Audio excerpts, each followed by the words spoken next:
Audio Jungle.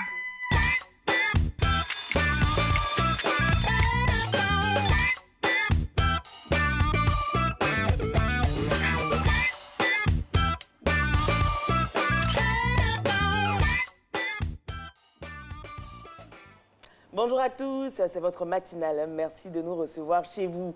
95 minutes, c'est le temps que vous devrez passer en notre compagnie afin d'apporter de la couleur, de la gaieté, de la joie et bien sûr des informations utiles dans votre vie tout au long de cette journée. Je suis Nessindri et Marcelin Govoy est avec vous également. Bonjour Marco. Bonjour à vous, bonjour à tous mesdames et messieurs. Merci, c'est un grand plaisir de vous retrouver pour ce deuxième jour qui coïncide, vous le savez, avec le mardi saint. On ne le dira jamais assez. Cette semaine est très importante pour tous ceux qui ont une foi d'obédience catholique en général. On souhaite donc un bon cheminement aux uns et aux autres. Au sommaire de ce rendez-vous, on va cheminer vers 7h30 en UTC, sous bien sûr la supervision de notre réalisatrice Christelle Akoussa. Dans le volet droit, parce que mardi c'est droit, nous parlerons bien sûr de ce document administratif très important qui n'est autre que le casier judiciaire. Mais avant, un peu plus haut dans le conducteur, on aura donc le grand plaisir de recevoir notre monsieur Techno qui nous parlera des innovations, mais cette fois, tenez-vous bien, des inventeurs ivoiriens. Vous savez qu'il y a des inventeurs ivoiriens ? Oui. Ils sont nombreux. Il y a même une association ici qui regroupe plusieurs inventeurs. Ils ont beaucoup de problèmes. Mais heureusement qu'on a des lucarnes comme celle-là pour en parler. D'accord. Et pour commencer, mesdames et messieurs, si on allait, si on voyageait un peu, parce que c'est ça aussi, Matin Bonheur, vous emmenez dès le matin comme ça, au réveil, dans une destination des plus belles du monde. Et c'est le Maroc qui nous ouvre les bras. Bienvenue à Matin Bonheur, on y va.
Maroc, magnifique pays, réputé pour ses huiles exotiques et également pour sa cuisine.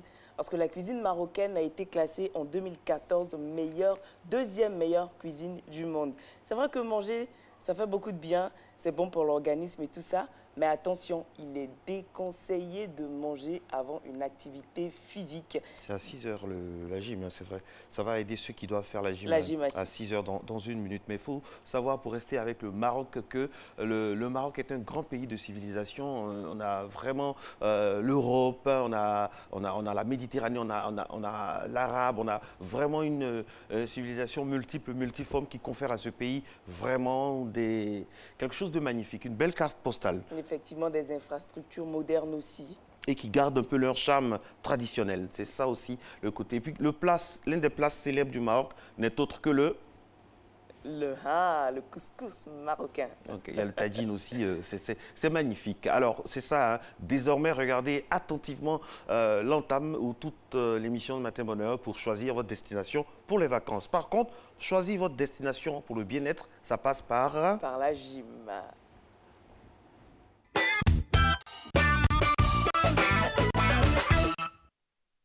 Bonjour Nessie, bonjour Marco, bonjour chers téléspectateurs et bienvenue à votre émission de sport. Alors moi c'est Coach Kadi. Aujourd'hui on va encore travailler avec le step, mais ça serait bien que vous ayez votre bouteille d'eau qu'on a utilisée les autres semaines, qui va vous servir de poids pour pouvoir travailler les bras et les biceps. Alors on va commencer par un petit échauffement, les bras allongés, on va faire des rotations vers l'avant.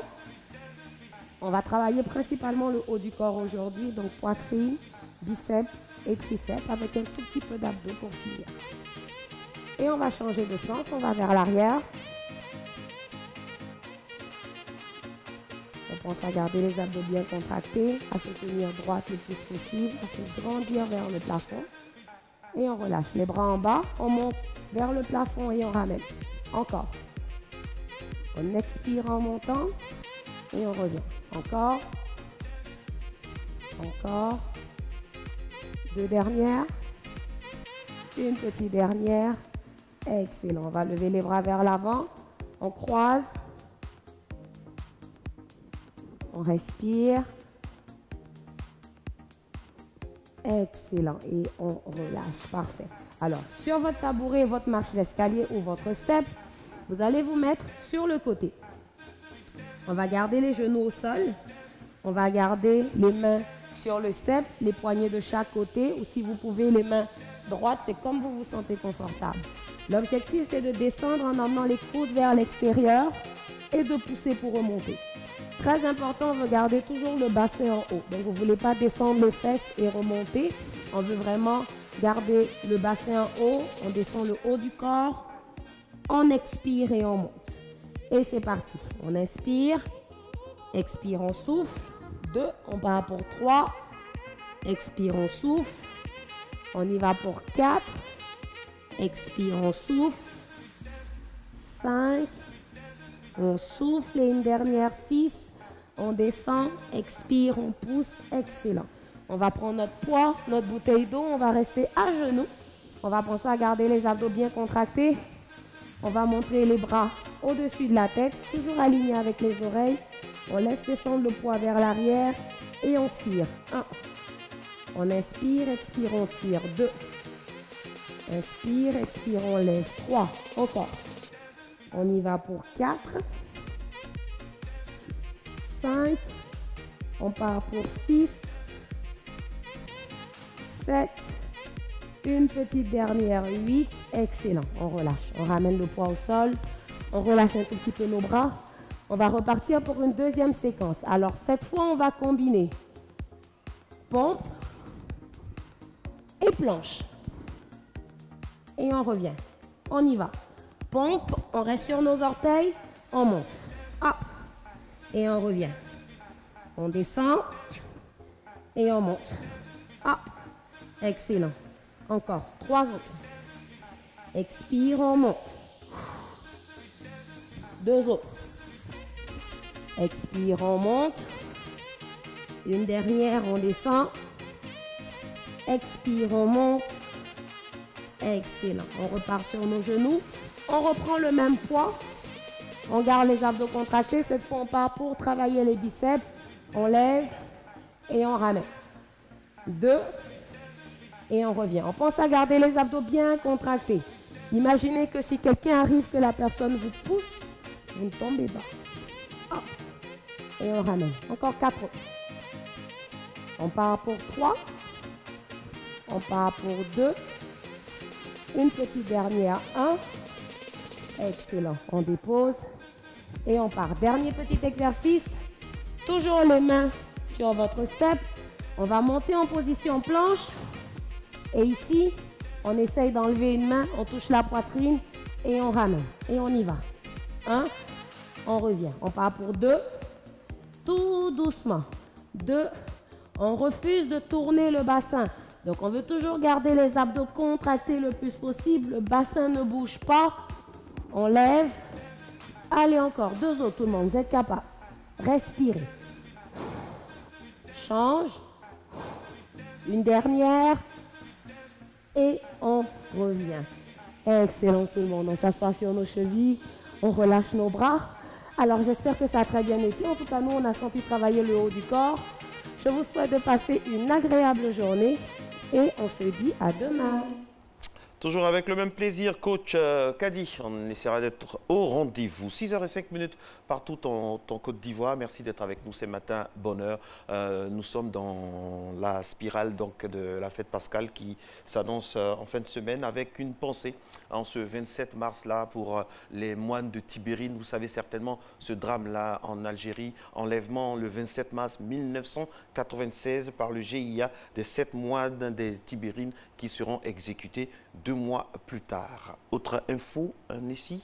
Alors, aujourd'hui, 26 mars 2018, les Habibs sont célébrés. 27 mars. 27 mars 2018, les Habibs sont célébrés. Et Habib nous vient de l'hébreu M, ou si vous voulez, gracieux. Et les prénoms dérivés sont Aviv, Aviva. Donc, malgré leur apparence calme et paisible, les Habibs sont des Habibs sont de grands aventuriers, brillants par leur humour et leur joie de vivre. Ils sont toujours très appréciés dans leur entourage. Même s'ils ne sont pas toujours fidèles en amour, les Habibs sauront vous faire un instant découvrir d'autres horizons. Bonne fête et bonne journée à tous les Habibs qui nous suivent en ce moment et ceux même qui ne nous suivent pas. Voilà. Et rassurons un peu les épouses. Hein. On imagine un Habib qui regarde l'émission et qui écoute le commentaire de Nessie. On dit qu'ils ne sont pas fidèles, mais ça, c'est en général. Hein. Vous n'êtes pas forcément concernés. Voilà, les Habibs sont bien. Ils sont bien aussi en général. C'est ça, non, Nessie? Oui. Rectifiez, sinon vous allez créer des problèmes de couple. Effectivement. Voilà. Pas tout le monde. Hein. Effectivement. C'est un Habib sur 3000 comme ça. Voilà, on salue tous les Habibs qui nous regardent. Et puis aussi, aujourd'hui, c'est la journée mondiale du théâtre. Oui, depuis 1962, cette journée-là est instituée, la journée mondiale du théâtre. On a une pensée comme ça pour tous ces faiseurs de théâtre dans le monde et dans notre pays. Quand on dit théâtre, on a des acteurs à qui on pense, hein. Adjé Daniel, Assandé Fargas.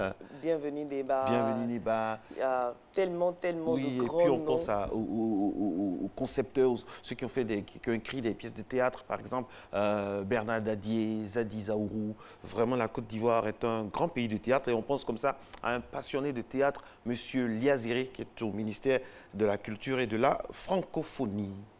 Allez, nous allons aller maintenant parler cette fois de francophonie, mais d'Europe aussi, parce que la francophonie, la France fait partie de l'Europe et en Europe actuellement, l'actualité, vous le savez, est dominée par le fameux Brexit. Même le graffeur Banksy a choisi Douvres pour immortaliser le Brexit. Cette ville portuaire britannique a voté à 62% pour la sortie de l'Union européenne. Pourtant, avec le va-et-vient incessant des poids lourds qui traversent la Manche en ferry, impossible d'oublier la forte dépendance avec le continent. Actuellement, un camion passe la douane en 2 minutes, mais la moindre complication risque de mettre à mal cette fluidité. Notre port connaît un énorme succès. 1,25 million de camions passent chaque année par Douvres. À moins d'avoir un accès illimité dans les deux sens, nous allons nous retrouver avec des embouteillages jusqu'à Maidstone, à travers le Kent et le nord de la France. Ce scénario catastrophe n'effraie pas pour autant les partisans du Brexit. À moins qu'ils ne puissent changer la réglementation douanière, je pense qu'il y aura des embouteillages pendant un certain temps, mais toutes ces choses seront résolues au final. Une vision qui ne réussit pas à rassurer ceux qui auraient préféré rester dans l'Union européenne. J'ai l'impression que ce qui a motivé beaucoup de gens, c'est l'immigration, puisqu'on est près du port. Ils pensaient que comme ça, les migrants ne seraient pas autorisés à entrer et donc que ça leur donnerait plus de possibilités d'emploi. Mais ça n'a pas changé, personne ne voit de changement. Il y a 25 ans pourtant, la ville avait célébré l'entrée dans le marché unique. Cet ancien agent des douanes se rappelle de cette nuit de 1993. Je me souviens, j'étais là à minuit et juste après, les premiers chauffeurs de camions sont passés sur le premier ferry. Ils étaient en costume et leurs camions étaient éclairés par des lumières féeriques. Ils klaxonnaient. C'était un grand moment. En première ligne de l'import-export britannique, avec 140 milliards d'euros de marchandises qui transitent chaque année, Douvres risque de se retrouver dans un cauchemar administratif si aucun accord n'est trouvé sur les frontières avec le reste de l'Europe. Ben voilà, le Brexit, qui est l'abréviation de British Exit, qui désigne la sortie du Royaume-Uni de l'Union européenne. C'est pas du goût de tout le monde. Absolument. Mais bon, ça prend tellement d'ampleur. Les Britanniques veulent sortir, mais ils ne veulent pas respecter les conditions de l'Union européenne qui stipulent en cas de sortie certaines conditions. Et là, depuis, c'est donc vraiment le mano à mano, celui qui s'occupe, le négociateur en chef de l'Union européenne, qui n'est autre que le Français Michel Barnier, multiplie les réunions et rencontre avec, bien sûr, toute l'équipe de Theresa May. Mais bon, on espère qu'on aura vraiment la réelle sortie afin de permettre aussi à l'Europe d'évoluer, pourquoi pas? Effectivement, d'évoluer. Et cette fois-ci, c'est du côté des États-Unis, Marco. C'est vrai que ce pays est très, très développé, mais ils arrivent tout de même à s'arrêter et à rendre hommage aux grands hommes de leur pays qui ont marqué l'histoire de leur pays, notamment celui-là, Michael Jackson. Et ça se passe aux États-Unis, où la Marine nationale rend un hommage grandiose à Michael Jackson.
Les vraies stars ne meurent jamais. Voilà, on a la preuve avec ce magnifique tableau, franchement, de la Marine nationale des États-Unis en hommage à Monsieur Michael Jackson, qui reste donc vraiment une icône, un masque tutélaire de la culture américaine, de la culture mondiale tout court.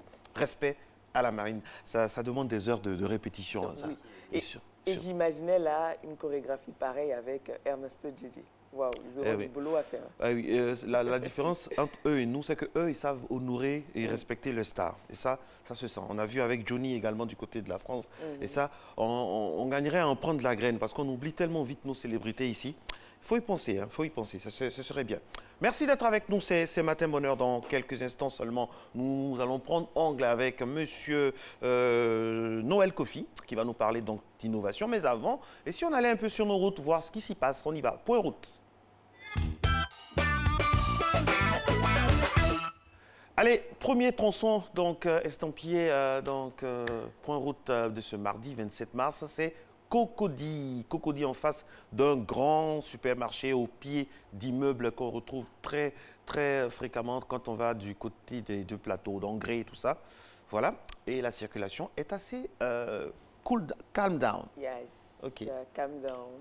Et cette fois-ci, on part du côté du plateau, boulevard du boulevard Lagunaire. Voilà, tout doucement, la population sort pour vaquer à ces différentes occupations. Et là, la circulation est fluide. Le moment pour vous de sortir, voilà, si vous ne voulez pas tomber dans les embouteillages. Parce que d'ici 15 minutes, ce n'est pas évident que ce soit toujours la même cadence sur nos routes. La suite du point route, On a un autre tronçon, normalement, c'est à Trècheville, au cœur de la cité Nzassa, dont le premier magistrat donc est en deuil parce qu'il a perdu son père. On profite de ce point route pour présenter une fois de plus nos condoléances à la grande famille Amichia. Sinon, point route, ça va. Au niveau de Trècheville, la commune Nzassa se réveille tout doucement. Ensuite, on va à l'échangeur ou bien à Koumassi? Voilà, échangeur. Très, très timide, hein, du côté de l'échangeur. Certainement. Ah oui, on a un son qui montre que l'échangeur est timide. Très, très timide. Voilà.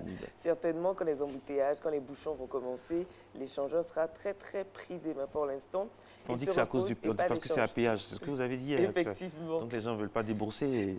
Ils font des économies. Des économies.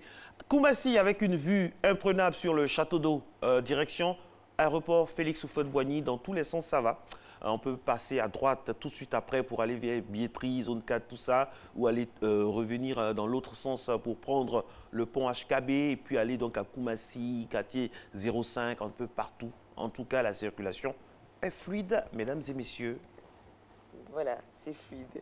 Et du côté de l'innovation, Marco, oui. c'est pas l'innovation technologique, c'est pas fluide parce que là-bas, il y a de l'embouteillage, il y a tellement de choses à découvrir et à voir. Heureusement que Monsieur Kofi est avec nous pour en parler. Après le jingle, bien sûr. Monsieur Techno, pardon, Monsieur Kofi, ça va. Alors, avec vous, on va parler aujourd'hui des innovations en matière de recherche en Côte d'Ivoire. Allez, dites-nous tout, faites-nous rêver. Et puis, on espère qu'il y a beaucoup d'innovations dans le giron orange, blanc, vert des chercheurs. Bien sûr, absolument. Alors, les idées foisonnent. Hein. C'est carrément Abidjan qui devient la capitale de l'invention et de l'innovation pour 3 jours, du 22 au 24. Abidjan a été carrément la capitale de l'invention et des innovations. Donc, il s'est tenu un salon, donc du 22 au 24 mars, au Palais de la Culture à Abidjan. Ce salon a été baptisé Abidjan Innova 2018. Donc, c'est un salon qui a permis de réunir tous les inventeurs, tous les ingénieurs, tous les concepteurs, toutes les personnes qui sont liées de près ou de loin à l'innovation technologique, à la recherche, au développement. Donc, pour la première fois en Côte d'Ivoire, s'est tenu le Salon international des inventions d'Abidjan, baptisé Abidjan Innova 2018. Donc, c'est carrément la première édition de ce salon et elle a déposé ses valises sur les bords de notre magnifique lagune de Briey, à Trècheville, plus précisément au Palais de la Culture, à la salle Christian Latier. Donc, c'était un événement très médiatisé, c'était un événement qui a eu beaucoup de visiteurs qui, je pense, selon son président, selon le président du comité d'organisation, ça a été un franc succès. On a eu combien d'inventeurs ivoiriens? Alors, on a tourné autour de 65 inventeurs qui ont été présents, absolument. Ils ont donc présenté leur invention, leur création, leur innovation, et ça a été apprécié par les visiteurs. Alors, qu'est-ce qu'on a comme invention? Qu'est-ce que les Ivoiriens inventent? C'est quoi leur domaine de prédilection? Alors, l'objectif, c'est vraiment de faire des inventions productives, des inventions importantes pour le pays. Donc, on a eu une rallonge électrique qui permet donc de temporiser l'électricité. On a eu également une machine à broyeuse et donc plusieurs inventions qui ont été présentées. Mais je pense qu'on va d'abord parler du salon en lui-même et puis revenir sur les inventions. Il n'y a pas de souci, on y va. Donc, le président de la fédération, déjà le salon a été conçu par la Fédération des inventeurs, la FEDINCI en abrégé. Donc, le président, M. Djibril... Qu'on a su les images, c'est ça? Exactement, exactement. M. Pierre Djibril Koulibaly, qui est d'ailleurs l'initiateur de cet événement, il a indiqué d'ailleurs que la course à l'innovation technologique est vraiment le défi. Et donc, de nombreuses personnalités ont été représentées, hein, notamment le ministre de l'économie et des finances, le CPCI, l'OAPI qui est l'Office ivoirien de la protection intellectuelle, pour ne citer que ceci. Donc, au menu du rendez-vous, il y a eu des conférences, des panels et des échanges. Donc, plusieurs conférences ont été tenues sur des thèmes très enrichissants, tels que la place des inventions dans l'économie, mais également de l'invention à la création d'entreprises. C'est tout un trajet, c'est plusieurs étapes. Et le système de protection de la propriété intellectuelle en Côte d'Ivoire. Donc, comment tout cela se passe? Alors, ça a été vraiment très enrichissant. On a pu se rendre compte que le nouveau miracle ivoirien doit passer nécessairement par l'innovation technologique. C'est vraiment la priorité. Et l'invention a un volet social, environnemental et économique, d'autant plus qu'elle permet de créer des emplois et de la richesse. Ce salon est un véritable symbole. C'est le lieu de rencontre entre l'inventeur et son public. Et ce qu'on ne savait pas, ce qu'on ignore, c'est que la Côte d'Ivoire dispose de 250 brevets quand même. Absolument, la Côte d'Ivoire a 250 brevets et elle a même gagné 20 places dans le classement 2017 de l'indice de l'innovation. Il y avait des stands même qu'on peut voir. Absolument, absolument. Alors, il y avait plusieurs stands. Pas moins de 65 exposants sur une superficie de 1500 mètres carrés. Et donc, chacun de ces stands était donc des entreprises, des startups innovantes, des startups technologiques qui ont présenté leurs produits, qui ont présenté là un logiciel innovant, un logiciel intégré qui apporte de nombreuses innovations. Et vous, votre stand était où? Le stand de M. Techno RTI? Alors, je pense qu'on n'a pas encore occupé le stand, mais on a pu découvrir le stand des exposants déjà. On n'a pas le budget. Alors, l'année prochaine, je vous promets, on aura un stand Noël Kofi, Matin Bonheur. Merci infiniment, ce serait un honneur. Okay. Et donc, également, l'État accompagne les inventeurs en Côte d'Ivoire. Il faut savoir que pour déposer un brevet, il faut payer la somme de 590 000. Et cette somme est subventionnée à 90% par l'État. Donc, c'est des informations qu'on ignorait. On paye cette somme à quel organisme? En principe, c'est reversé à, je pense qu'il y a une partie qui, je pense, va à l'OAPI, il y a une autre partie qui part à la fédération. Donc, c'est toute une organisation autour. Et c'est carrément international. Il y a une clé de répartition. Absolument, c'est cela, une clé de répartition de toutes ces structures-là.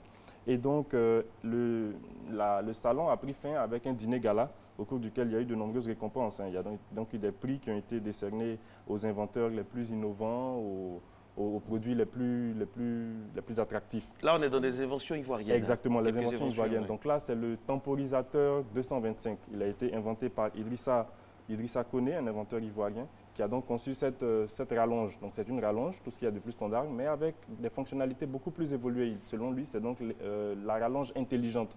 Parce qu'en cas de coupure, en cas de baisse de tension et de retour du courant, le temporisateur permet donc de temporiser le courant. Il bloque donc l'électricité pendant quelques minutes afin de ne pas griller les installations électriques, les appareils électroménagers. Donc il permet de réguler, de stabiliser le courant avant de le redistribuer à tous les appareils électroménagers. Donc, c'est des installations qui peuvent se faire aussi bien sur l'électroménager que sur les ampoules, tout ce qui est électrique en fait, afin de ne pas griller toutes les installations. Donc, ce sont des inventeurs qui ont de nombreux prix. Ouais, très utile. Il y aura du succès avec les coupures des fois intempestives. Aussi incompréhensibles qu'intempestives. Tout à fait, voilà. Tout à fait. Donc, c'est très pratique. Ensuite, M. Dagri qui lui a conçu une broyeuse. Donc, c'est une broyeuse révolutionnaire parce qu'elle permet donc de s'adapter à ce qu'elle broie. Et cela permet donc de broyer tous les éléments agricoles, tout comme non agricoles. Donc c'est un moteur surpuissant qui est également flexible, qui permet donc de se déplacer. Donc ce n'est pas une broyeuse statique, on peut la déplacer. Et c'est donc la principale innovation. Donc ces deux inventeurs ont beaucoup d'avenir parce qu'ils ont des idées révolutionnaires et ils méritent donc aboutir jusqu'à l'industrialisation. Ainsi a fermé le salon Innova 2018. On n'a pas de marque de téléphone? Pas encore? Pas encore, mais je pense qu'on y travaille quand même. On a déjà la tablette ivoirienne. Je pense que des téléphones vont venir bientôt. On espère en tout cas. Kelassi, exactement, la tablette Kelassi. Ce dont on a besoin, moi je m'attendais à ce qu'on dise qu'il y a un inventeur qui a une machine pour transformer le café, le cacao. Ce serait intéressant. Oui, ce serait intéressant parce que, bon, bien sûr.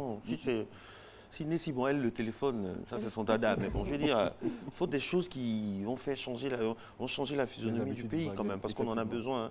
Absolument. Des inventeurs. Est-ce qu'on en a dans ce domaine-là? Mais je pense qu'on a déjà la broyeuse de M. Dagri, qui je pense est déjà un premier pas. Et j'espère donc qu'on pourra avoir des produits beaucoup plus adaptés à nos réalités en Côte d'Ivoire. Ce serait très intéressant. Mais je pense que les inventeurs, parce que je pense que la phrase, c'est des inventeurs, des chercheurs qui cherchent, on en trouve, mais ceux qui trouvent, on en cherche. Et cette phrase est en train d'aller aux oubliettes, parce que la fédération est en train d'être redynamisée, notamment par son président, M. Djibril. Et il y a de bonnes perspectives à l'horizon parce que l'État commence à s'impliquer. Déjà, le tout premier salon qui a déjà été présenté à Bruxelles et à Barcelone. Aujourd'hui, il est en Côte d'Ivoire, donc c'est déjà un premier pas. Et je pense qu'il y a beaucoup de nouvelles innovations qui vont venir à nouveau. Donnez-moi le nom du premier inventeur. Vous avez le nom du... Je sais que vous êtes un collab. Le nom du premier inventeur ivoirien. Le nom du premier inventeur. Ça, c'est une véritable colle. Ah oui. Malheureusement, je n'ai pas précisément cette information. Pour la première fois depuis votre passage sur ce plateau, j'ai réussi enfin à vous couler une question sans réponse. On va chercher ensemble. Hein, parce absolument. Que absolument. Je l'ignore. Le mardi prochain, on aura la réponse. C'est l'exercice à faire pour mardi prochain. Donc, on a de l'espoir. Hein. On a de l'espoir. Et puis, il y a plus de visibilité, plus de communication pour la fédération. Pour la fédération, exactement. Donc, déjà, avec le premier salon qui a été un véritable succès, avec pas moins de 2000 visiteurs, 1500 mètres carrés utilisés, 65 exposants.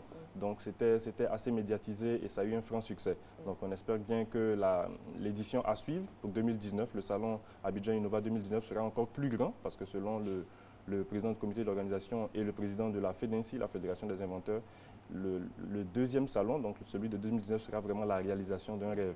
Donc, il espère donc pouvoir abriter des inventeurs étrangers, recevoir des inventeurs chinois, américains, japonais, afin de présenter leurs produits et leurs innovations internationales. C'est bien que les Ivoiriens créent, innovent, mais le problème va se poser au niveau des prix.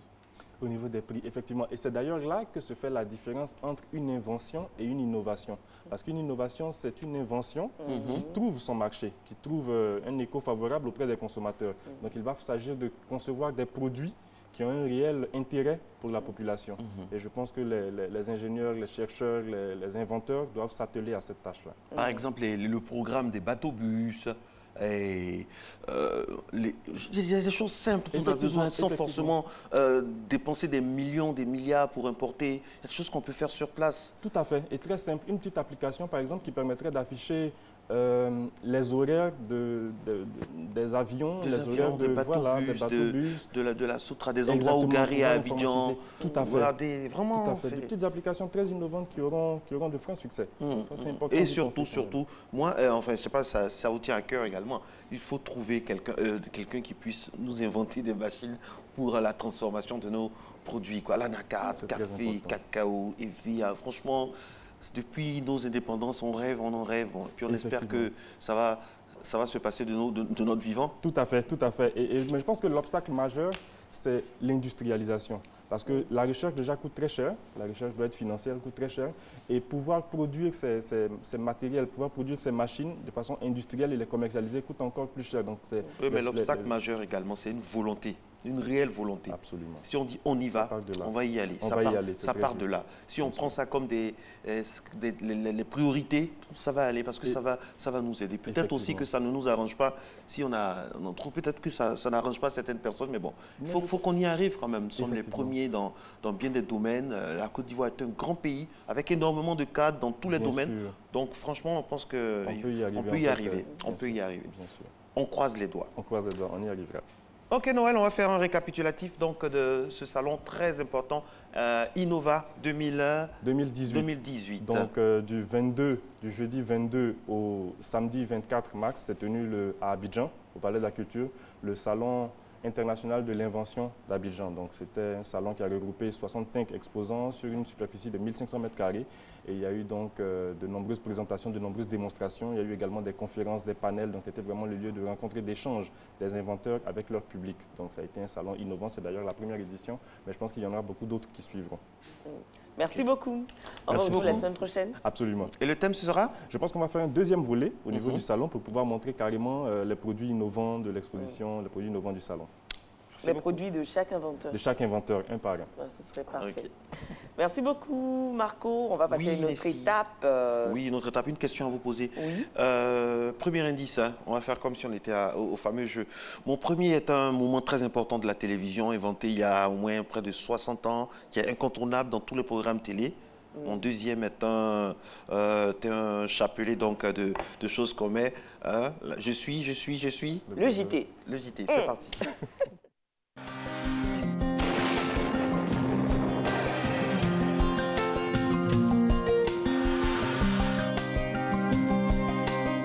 MTN, everywhere you go.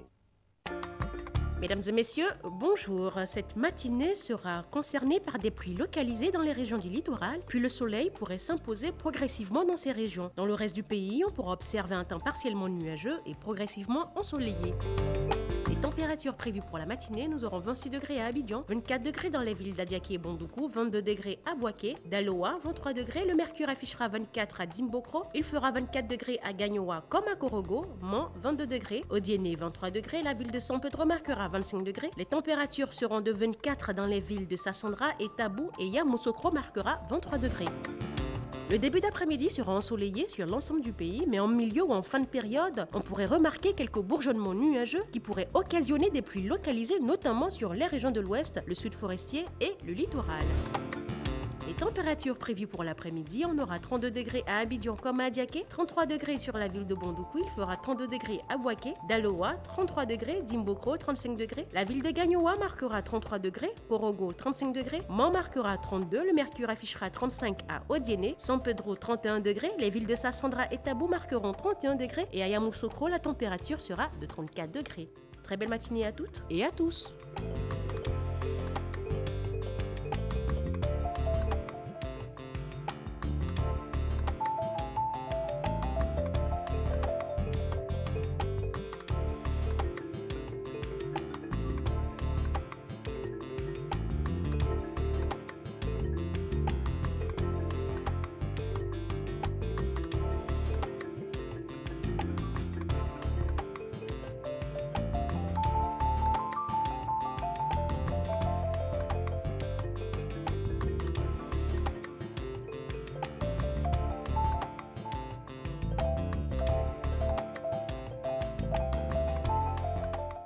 MTN, everywhere you go.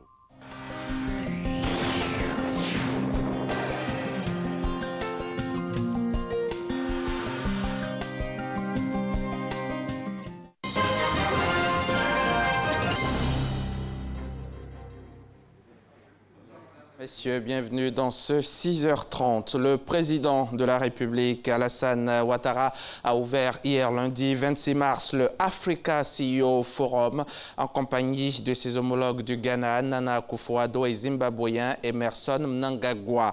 Le thème retenu pour cette 6e édition, c'est Champions africains, l'heure de la transformation. Awa Touré. 600 grands patrons industriels, acteurs de la finance et de l'assurance de plus de 60 pays réunis à Abidjan pour impulser la transformation des champions africains dans le cadre du Africa CEO Forum, un forum économique qui entend hisser les grandes entreprises du continent à la hauteur de la concurrence internationale. Depuis 7 à 8 ans, le secteur privé a incontestablement su mettre en avant le rôle moteur qu'il joue dans la croissance. Mais selon nous, il faut passer à une autre phase, aller plus loin, et aujourd'hui que le secteur privé soit un véritable catalyseur de cette transformation.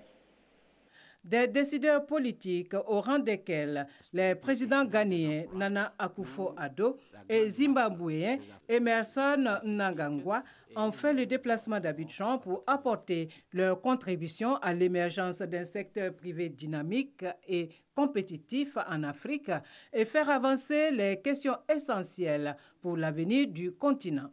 Le Zimbabwe est prêt à créer des partenariats prospères, mutuellement profitables, pour renforcer la coopération économique, le commerce au sein du continent au niveau régional et continental. Vous êtes tous, pour moi, des partenaires potentiels dans notre mission qui consiste à bâtir un Zimbabwe nouveau, ouvert, prospère. Ce qui est important pour attirer ces investissements privés, c'est de créer un environnement favorable et apaisé, mais il s'agit également de mettre sur pied un mécanisme gouvernemental qui va appuyer ce secteur privé afin qu'il se développe. Pour le président de la République, Alassane Ouattara, la transformation des entreprises africaines doit s'appuyer sur des relations de confiance entre le secteur privé et public. Aujourd'hui, plus que jamais, l'Afrique est décidée à prendre son destin en main, avec la ferme détermination d'être l'acteur principal de son développement. Et je souhaite que ce forum constitue une opportunité pour les dirigeants des secteurs publics et privés de faire des propositions concrètes. En fait, ce qui nous intéresse, c'est non seulement vos investissements, mais vos points de vue, vos conseils et vos recommandations pour que nous puissions faire mieux. Et je souhaite aussi que vous puissiez sceller des alliances pour la mise en place de projets structurants dont le continent a tant besoin. Et ceci est nécessaire pour la transformation et donc le développement de notre continent. Je voudrais inviter les dirigeants d'entreprises à venir nombreux en Côte d'Ivoire et sur le continent pour investir. Le continent a d'énormes potentialités et la Côte d'Ivoire en particulier en offre également, et l'environnement des affaires s'est considérablement amélioré. Cas pratique mettant en scène des dirigeants d'entreprises, dialogue de haut niveau, ateliers thématiques et de réflexion, compétition de start-up. Ce sont là les grandes articulations de ce 6e Africa CEO Forum. Et c'était un reportage de Awa Touré. Les vols commerciaux de la compagnie Air Côte d'Ivoire à destination de San Pedro ont repris depuis vendredi dernier, comme promis par le ministre des Transports Amadou Koné. Ce premier vol arrive après 7 mois de travaux de réhabilitation de la piste d'atterrissage de l'aéroport de la ville. Un vol qui transportait de nombreux passagers, dont des stars de la musique ivoirienne et des opérateurs économiques. Mamadou Kwasi. Comme promis par le ministre des Transports, Amadou Koné, l'aéroport de la ville de San Pedro a accueilli dans la soirée du vendredi 23 mars 2018 le premier vol de la compagnie Air Côte d'Ivoire. Un vol commercial et inaugural après 7 mois de travaux de l'aéroport. Sur ce vol, plusieurs passagers dont des stars de la musique ivoirienne. Mais on est toujours content de voir que nos infrastructures se remettent en place. C'est une bonne nouvelle pour tout le monde et surtout nous qui voulons mettre en place une tournée à l'intérieur de la Côte d'Ivoire. Voir des aéroports fleuris comme ça va nous faciliter la tâche et j'ai vu la joie de tout le monde dans l'avion de pouvoir atterrir de nouveau à San Pedro. C'est la première fois que je viens à San Pedro. Normalement j'habite à Abidjan et surtout à Abidjan il parle beaucoup de San Pedro. Il dit que voilà, San Pedro c'est une très bonne ville pour passer les vacances. Une véritable satisfaction pour les agents, longtemps restés en inactivité. Actuellement, nous sommes vraiment heureuses parce qu'après 7 mois restés à la maison, aujourd'hui nous reprendrons le travail et c'est avec beaucoup de satisfaction. Déjà qu'on retrouve nos passagers et qu'on voit nos Q400 atterrir à San Pedro après 7 mois, c'est vraiment une joie pour nous. Le responsable local de RTI Publicité a saisi l'occasion de ce premier vol pour inviter les opérateurs économiques du district du Bassa-Sandra à utiliser les canaux de la RTI pour la promotion de leurs activités ainsi que de leurs produits. Plus besoin d'aller jusqu'à Abidjan pour acheter des spots publicitaires. Si vous soyez à Meyagui, à Grand Biribi, à Soubré, à Gagnoa, dans le Bassa-Sandra, vous pouvez acheter les spots à l'agence RTI qui est située au niveau du centre culturel. Et puis ici, il y a une exception, c'est qu'il y a une réduction allant jusqu'à 50%. À partir de ce vendredi 23 mars 2018, l'aéroport de San Pedro va accueillir au quotidien un vol de la compagnie Air Côte d'Ivoire. Reportage Mamadou Kwasi. Un mot de religion dans ce journal. Le groupe de réflexion islamique, spirituelle et ésotérique Grise a organisé dimanche au Palais des Sports de Treichville la 10e édition du Giga Maolid, fête qui commémore la naissance du prophète de l'islam, le prophète Mohammed.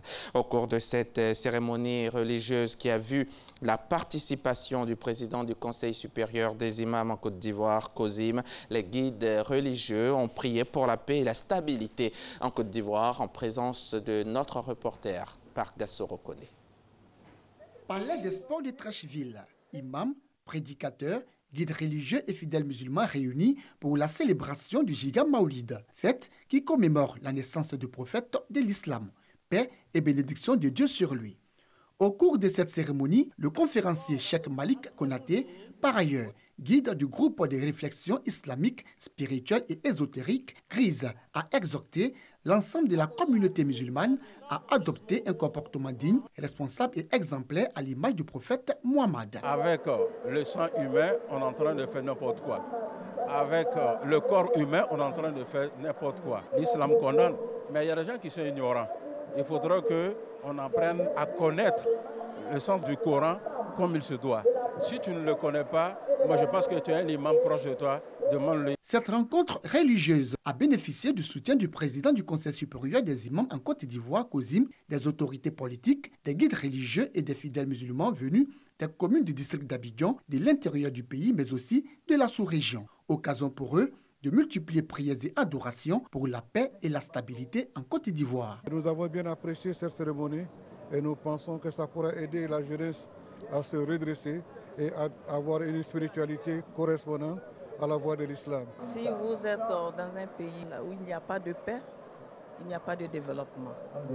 Quand il n'y a pas de paix, il n'y a pas de famille. Quand il n'y a pas de paix, il n'y a pas de croissance, il n'y a rien. Donc la paix, c'est vraiment un facteur très important. Lecture psalmodique du Saint-Coran, chants liturgiques, louanges et bénédictions. Des temps forts qui ont également marqué la 10e édition du Giga Maolid du groupe de réflexion islamique, spirituelle et ésotérique Grise.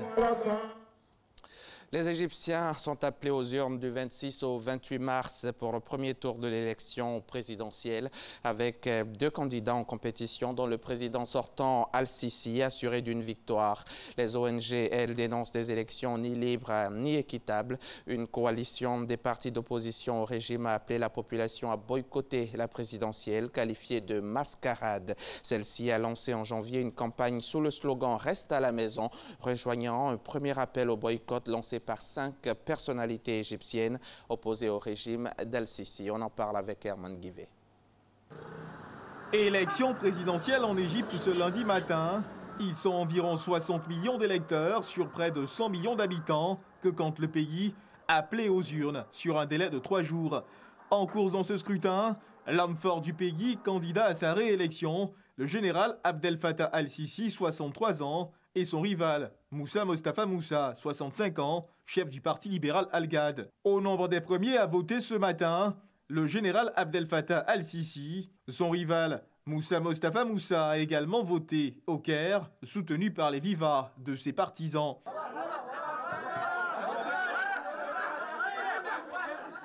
Des opérations de vote, placées sous haute sécurité, le pays est confronté à de multiples attaques djihadistes depuis 2013.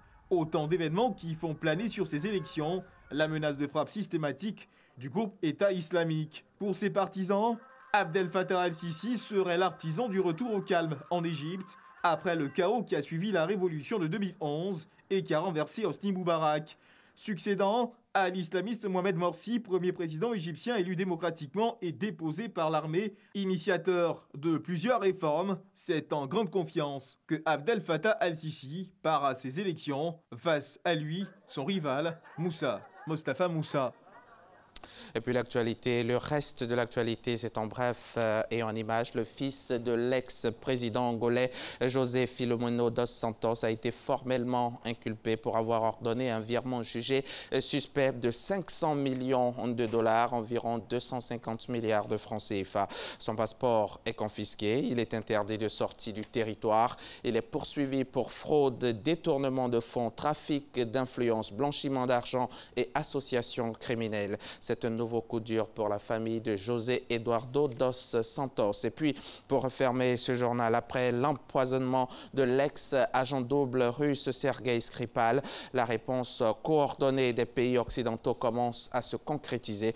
Les États-Unis ont annoncé l'expulsion de 60 espions russes et plusieurs pays européens lui ont emboîté le pas depuis le début de l'affaire Skripal qui a éclaté après que l'ex-espion russe et sa fille ont été découverts inconscients sur un banc de Salisbury, victimes d'un empoisonnement par un agent innervant. La Russie ne cesse de clamer son innocence. Et c'est la fin de ce journal. Merci de l'avoir suivi.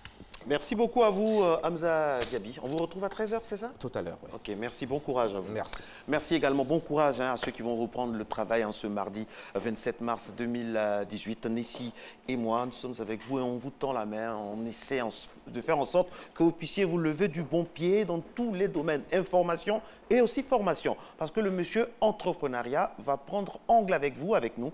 Monsieur Quadio Jean-Baptiste, bonjour. Alors aujourd'hui, nous allons parler de la direction des ressources humaines Nessie, c'est cela? Effectivement. Effectivement, nous allons parler de la direction des ressources humaines. La semaine passée, nous avons vu que l'homme était au centre de l'activité. Et c'est cet homme-là qu'à un moment donné ou à un autre, le patron de la PME va faire arriver dans son entreprise. Mais ce n'est pas facile.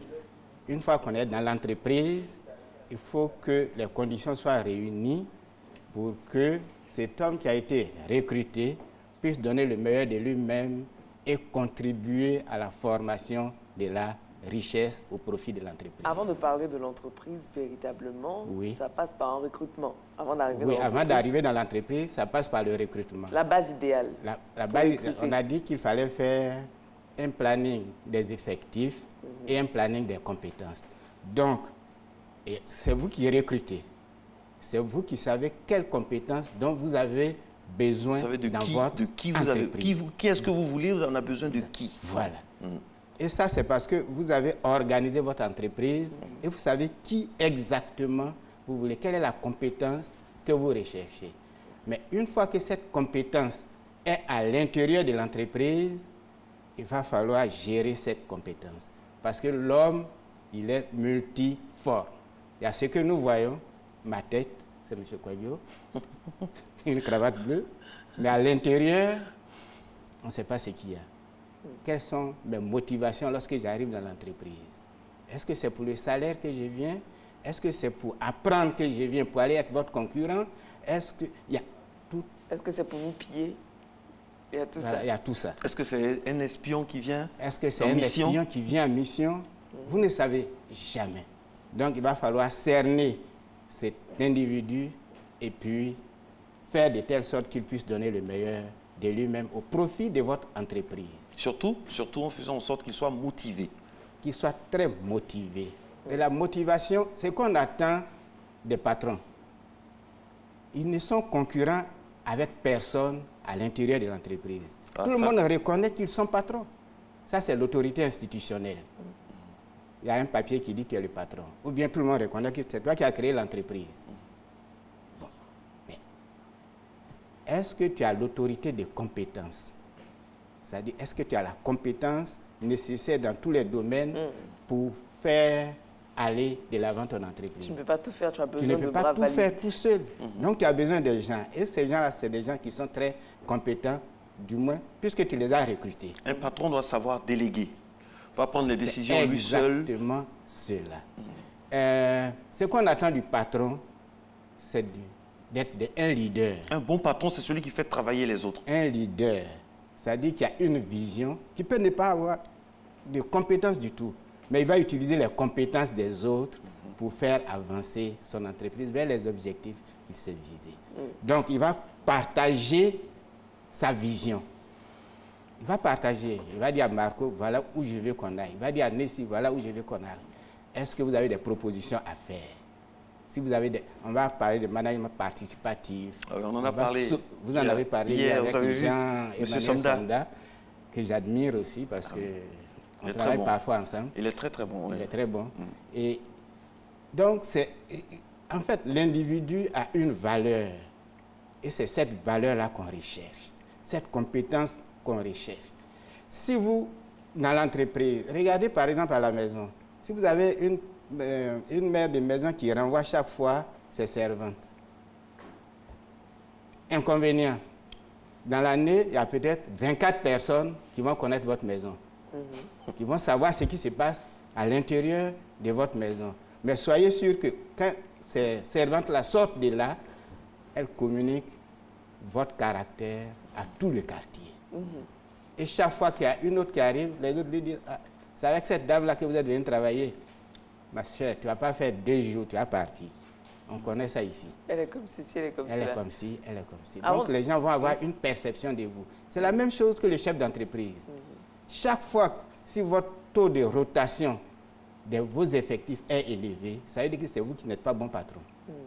Voilà, c'est vous qui n'êtes pas bon patron. Vous ne savez pas garder les hommes. Vous ne savez pas utiliser les hommes. Comme Nessie dit si bien, vous ne savez pas recruter parce que tout part du recrutement. Si on a bien recruté, on ne renvoie pas comme ça. Si on a bien recruté, on ne renvoie pas comme ça. Mais on peut se tromper. Voilà pourquoi il y a toujours une période d'essai.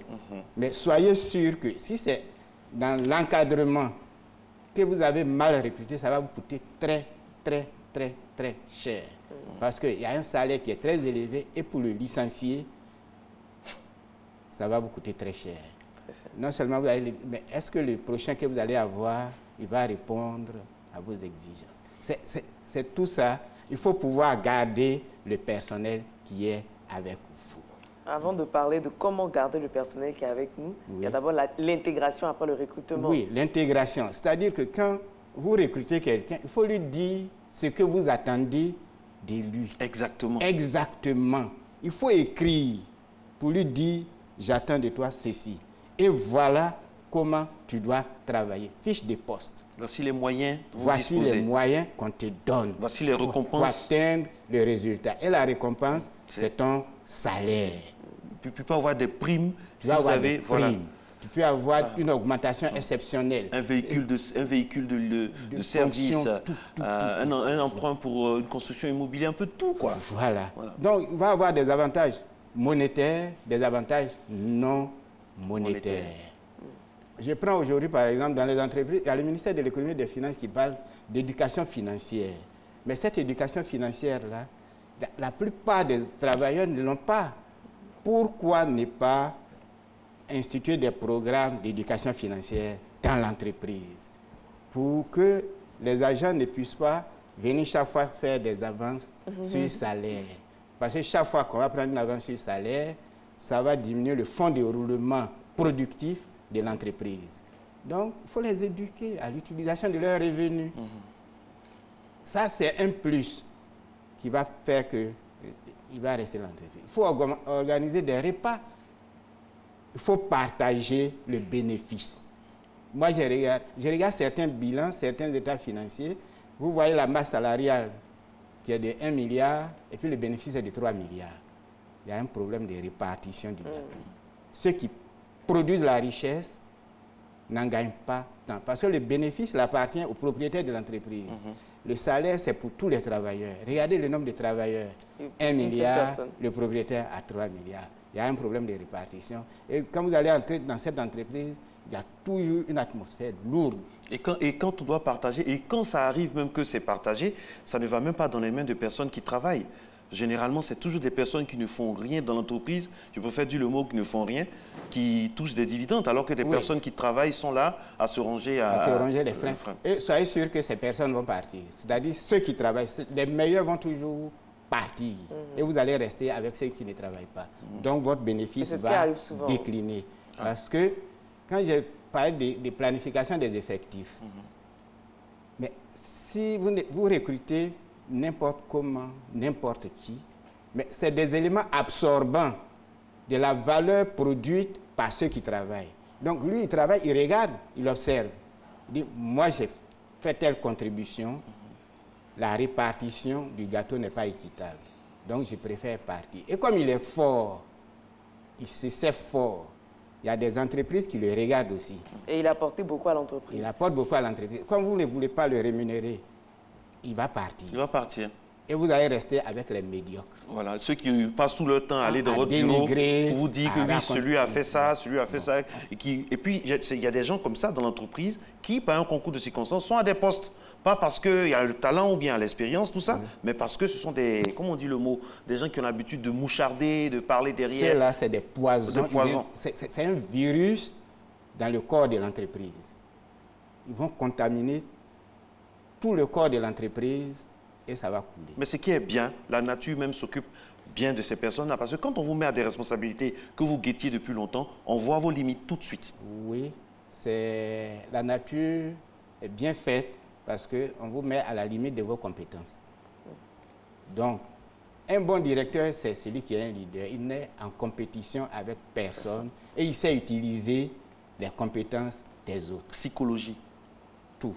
Psychologie, sociale, économie, tout, dans tous les domaines. Il observe et il fait travailler les autres. Il sait mettre l'ambiance dans le groupe, dans l'entreprise. Il descend de sa tour d'ivoire, il est avec les travailleurs, il partage leur quotidien, leurs difficultés. Il connaît le nom de votre deuxième enfant. Tout. Il connaît le jour de votre anniversaire. Voilà. Il sait. Il sait que il vous blague un peu. Il sait que si Nessie, vous lui donnez un bon téléphone portable que vous l'envoyez assis le week-end avec un sourire, tout ça, elle va travailler, elle va faire des... Voilà, il sait que Marco aussi, il aime beaucoup les... Voilà quoi. Quand par exemple, le vendredi, j'ai vu Nessie toute seule sur le plateau, j'ai dit, mais où est Marco? Marco était dans un lit d'hôpital. Voilà. Donc, mais Nessie n'a pas voulu le dire pour ne pas vous faire peur, sinon ça va mieux. Voilà, donc vous voyez ça, c'est important. Dit, mais où est tel travailleur? Qu'est-ce qu'il a? Pourquoi il n'est pas là? Pourquoi il n'est pas là? Ah, ça, dites-le. Et puis on l'appelle, on lui dit, mais qu'est-ce qui ne va pas? Et ainsi de suite. Il sent qu'il est important pour l'entreprise. Merci beaucoup. Mais si vous n'êtes pas là, que personne ne vous réclame, ça veut dire que votre absence équivaut à votre présence. Ça veut dire qu'il n'y a plus de motivation pour vous.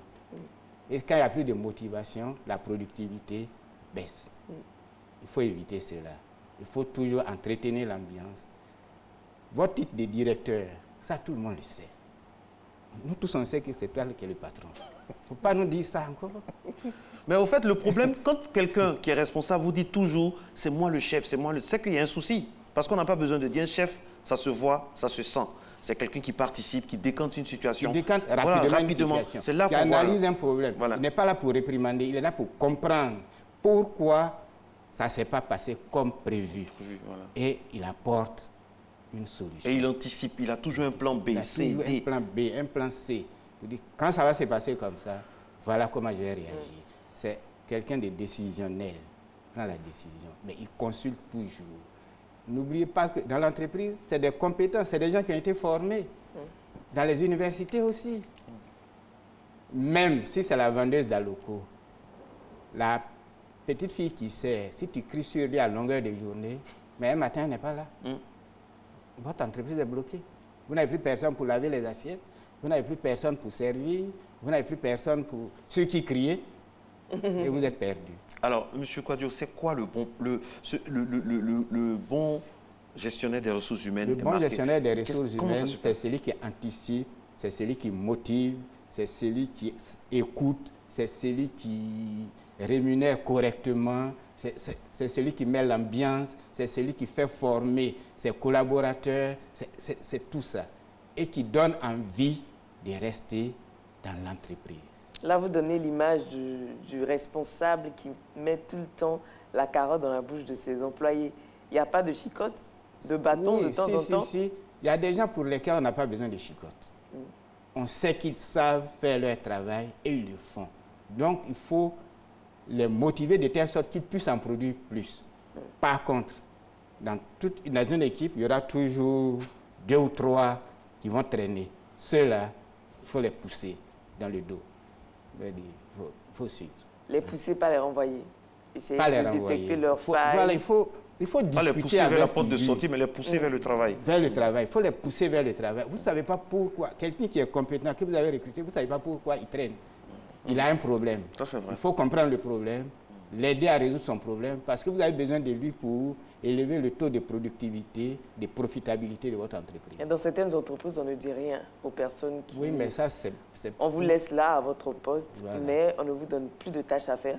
Chaque fin de mois, vous recevez votre salaire, dommage. Mais vous n'avez plus d'activité. Si vous n'avez plus de tâches à faire, si vous n'avez plus rien à faire, garage, on vous paye. Je prélève de l'argent sur ma trésorerie pour payer quelqu'un qui ne produit plus rien. Mais autant lui dire tout de suite, mon ami, voilà, pour telle raison, telle raison. Un bon directeur, il est honnête. Il n'est pas hypocrite. Surtout ça. Vous pensez que... Mais il y en a qui disent qu'un bon, pour être un bon directeur, un bon responsable, il faut être hypocrite, justement. Je ne partage pas ce point de vue. Moi aussi. Je pense que l'honnêteté, ça... Il faut être honnête avec les gens. Ça règle beaucoup de choses. Oui. Si vous n'avez plus besoin de lui, dites-lui, j'ai plus besoin de vous. Voilà, je te paye maintenant et tout ça, tu t'en vas. S'il n'est pas bon pour vous, soyez sûr qu'il est bon pour d'autres personnes. Et la cagnotte que vous allez lui donner pour sortir de votre entreprise va lui permettre de créer une autre entreprise pour lui-même. Parce qu'il aura appris beaucoup de choses dans votre entreprise. Voilà. Il faut valoriser les ressources humaines. Je dis toujours que sans l'homme, il n'y a pas de machine. Ça, c'est bon. Sans l'homme, il n'y a pas d'argent. Valoriser les ressources. Il faut valoriser l'homme. Tirer le meilleur de l'homme. Nous sommes nés pour être des meilleurs. Donc, il faut que quelqu'un nous pousse à être meilleurs. Si nous sommes paresseux, il faut qu'on nous mette au travail. Si nous ne comprenons pas, il faut que l'entreprise nous forme. C'est de ça qu'il s'agit. Donc, comment voulez-vous que quelqu'un qui a peur de venir au travail le matin, ça arrive. Hein? Moi, j'ai vu je suis passé dans certaines entreprises où les employés m'ont dit, mais le matin pour venir au travail, on a peur. Parce que l'ambiance n'est pas bonne. Parce que l'ambiance n'est pas bonne. L'atmosphère est lourde. Bon, quand le gars vient, il est triste, en fait, il n'est pas content. Et s'il n'est pas content, bon, il ne travaille pas. Oui, il y a certains chefs, vous faites ça ce matin, il dit c'est bon. Vous faites la même chose demain matin, il dit c'est pas bon. Parce qu'il n'a pas pris soin de vous dire exactement ce qu'il attend de vous. Et il n'y a pas de fiche de poste qui a été définie, clairement définie. Alors, comment vous... Cette inconstance-là, à quoi ça vous amène? À rien. Vous avez peur de travailler, vous avez peur de prendre des initiatives. Quelle productivité on peut attendre de vous? Oui, il y a certains chefs, par exemple, c'est tout ce qu'ils disent qui est la vérité. Or, nul ne détient la vérité. Seul Dieu détient la vérité. On est entre nous, ce que moi... Je dis le leader, parfois, il ne connaît absolument rien. Mais il va utiliser les compétences des autres. Il va les coordonner et puis les pousser pour atteindre le résultat. Voilà. Mais si vous dites que vous connaissez tout, n'embauchez personne. Faites vous-même. Faites. Et puis on va voir le résultat. C'est de ça qu'il s'agit. Il faut maintenir, il faut valoriser les autres. Il y a des patrons aussi mystificateurs qui font semblant de tout connaître et qui ont un shadow cabinet, qui ont un cabinet à l'extérieur de l'entreprise, qui prennent toutes leurs décisions là-bas aussi. Et puis bien appliqué. Lui là, il n'est pas bon, il faut le connaître les réalités de l'entreprise. C'est-à-dire ils sont dehors et puis ils critiquent, ils ne savent pas, ils ne connaissent pas le feu dans lequel vous êtes, ils ne connaissent pas les réalités. Ils sont dehors, ils sont très écoutés d'ailleurs par le responsable, très écoutés, il est tout le temps avec eux, il leur fait totalement confiance, plus que les gens avec qui il travaille au quotidien. Ça aussi c'est une plaie. C'est un secret, je voulais dire, les cabinets parfois ils pompent l'argent des entreprises pour rien. Les shadow cabinets, les cabinets de l'ombre. Voilà. Vous savez, il y a un proverbe qui dit, l'île de 1000 pattes là, pour traverser les manias, il a une façon de parler, de leur parler, puis ils traversent. Mais nous, hommes, quand on va venir dans les manias, ils vont nous envahir, ils vont nous piquer partout parce qu'on va venir avec la brutalité. Or, le manian, lui, il va utiliser les compétences des manias là pour les passer. Merci beaucoup. Et les maniants, vraiment, voilà, pour passer. 7 heures, c'est la pub. Vous êtes en Matin Bonheur. Merci, M. Kouadio. C'est la pub. On se retrouve juste après. Voilà.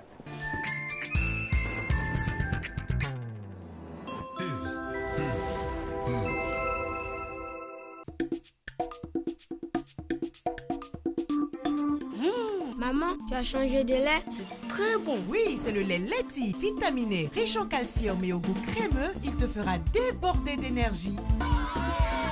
Maman, j'ai gagné. Tiens, nouveau par ici. C'est Leti. Leti, lait en poudre instantané, vous garantit pleine forme et bonne santé. Excellent pour les sportifs. Leti, le maximum d'énergie.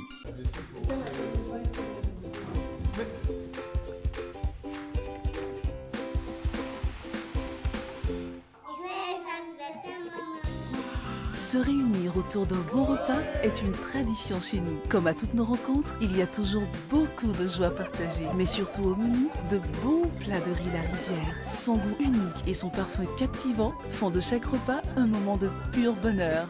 La Rizière, la source du bon riz.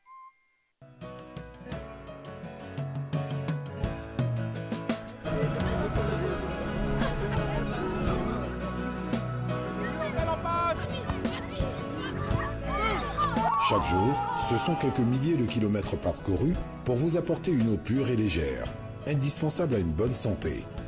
Vous livrer une part de bien-être est ma meilleure récompense d'une journée de travail ardu. Céleste, pure et légère.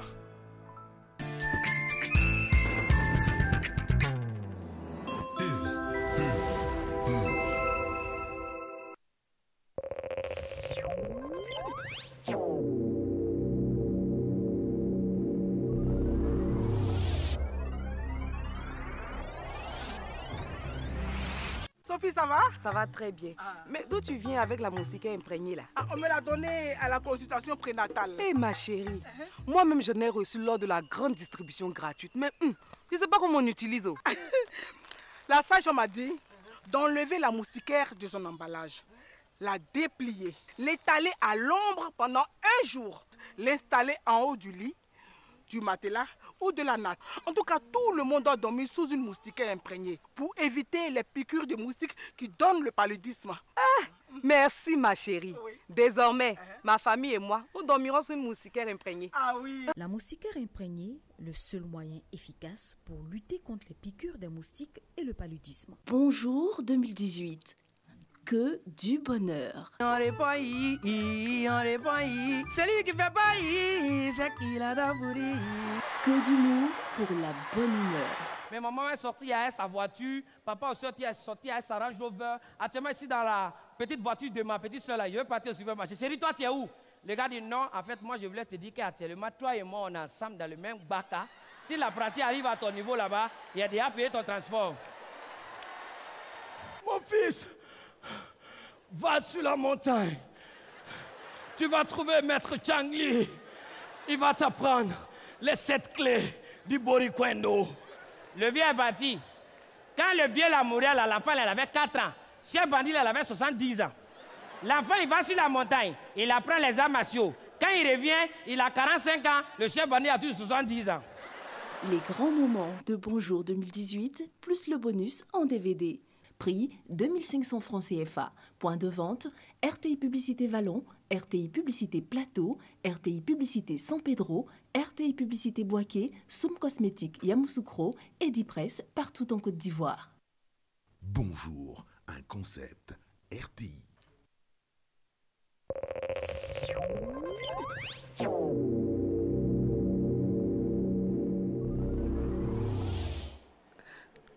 De retour sur le plateau de Matin Bonheur pour la toute dernière partie de votre émission de ce mardi. Et vous le savez, tous les mardis, on parle de droit et aujourd'hui particulièrement, on parlera de réhabilitation et effacement de casier judiciaire. Alors, toute personne condamnée par la justice possède un casier judiciaire. Qu'est-ce que c'est? À quoi ça nous mène? On en parlera avec notre avocat du jour, Maître Koné Kiobien. Mais avant, la capsule droit.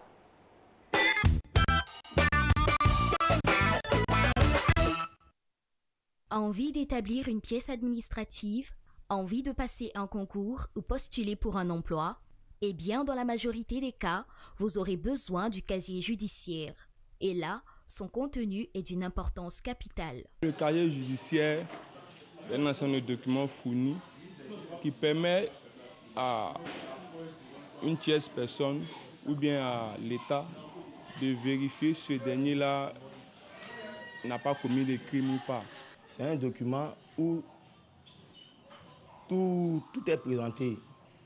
Je donne un exemple palpable. Lorsque vous avez un problème avec la justice, lorsque vous avez commis un acte vraiment bizarre, le casier judiciaire est présenté partout où vous partez. En cherchant un emploi comme ça, ils vont demander ton casier judiciaire. Ils vont construire ton casier judiciaire pour voir qui tu es dans le citoyen qui tu es. C'est selon ton casier judiciaire, ils vont essayer de te juger un peu. Le casier judiciaire peut nous empêcher de passer certains concours ou travailler. Si la personne a eu à commettre des actes ou bien a eu à poser des actions qui ont eu à froisser la loi, la loi du pays ou bien la nation dans laquelle il se trouve, alors ce casier judiciaire plutôt, comme on le dit, sera entaché. Alors, cette personne-là ne pourra pas présenter un concours ou ne pourra pas occuper un poste je dirais administratif ou un poste de responsabilité dans la nation. Parce que le casier judiciaire va authentifier votre moralité. Le casier judiciaire est en quelque sorte la mémoire de la justice pénale où toutes les condamnations y sont relatées. C'est donc une preuve pour les employeurs que vous n'avez jamais eu affaire avec la justice. Alors, quand le casier judiciaire n'est pas vierge, cela pose problème pour le demandeur d'emploi. Malgré tout, il est possible d'effacer le contenu de ce document, une chose inconnue de nombreux justiciables. Si vous avez eu des problèmes avec la justice et que le juge vous a condamné, c'est mis dans votre casier judiciaire. Bon, ce n'est pas le juge encore qui a venu effacer votre délit. Pour moi, je ne pense pas. Ce n'est pas possible. Pour effacer le casier judiciaire, je crois bien quand on parle d'amnistie. Voilà. Quand par exemple le président prend un décret pour amnistier certaines personnes, ces fautes-là sont effacées. À ta naissance, le numéro matricule qu'on t'attribue, tout ce qu'on te donne à ta naissance, ça te suit. À moins que tu changes d'identité, le casier judiciaire change. Le contenu du casier judiciaire fait ainsi obstacle à l'exercice de certaines professions, notamment aux différents concours de la fonction publique. Mais son contenu aussi peut s'effacer automatiquement après un certain temps. Un temps plus long pour certains contenus et pour d'autres, l'effacement et la réhabilitation interviennent plus rapidement. Mais attention à la récidive. Voilà, le débat a déjà commencé, vous savez, avec Maître Koné Kiobien sur ce plateau. Donc, c'est la dernière ligne droite de ce rendez-vous.